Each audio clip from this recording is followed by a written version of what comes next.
አንተን መምረጥ የልጇን አባት መምረጥ ከፈለገች የልጇን አባት ትምረጥ፣ ወይ ደግሞ ከውጭ የመጣው አዲሱ አፍቃሪዋን መምረጥ ከፈለገች እሱን ትምረጥ። ምን አይነት ነገር ነው አይደለም? እኔ ምንም እያደረኩ አይደለም።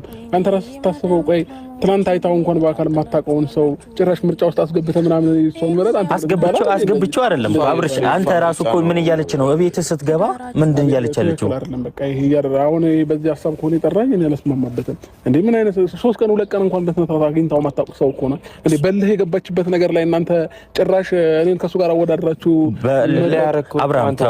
አብርሃም እንዴ አሁን የምትፈልገው ነገር እኔ እኮ ምን ሆነ ነው አብርሃም ለዚህ ጉዳይ ከሆነ ማለት እዚህ ጋር የልጅሽ አባት አለ፣ እዚህ ጋር ደግሞ አፍቃሪ ነኝ ብሎ አዲስ የመጣ ሰው አለ እና እስካሁን ብዙ ነገር እየተፈጠረ ነው በእኛም በእናንተም በኩል። ስለዚህ ይሄን ነገር መብቃት ስላለበት ወይ ልጅሽን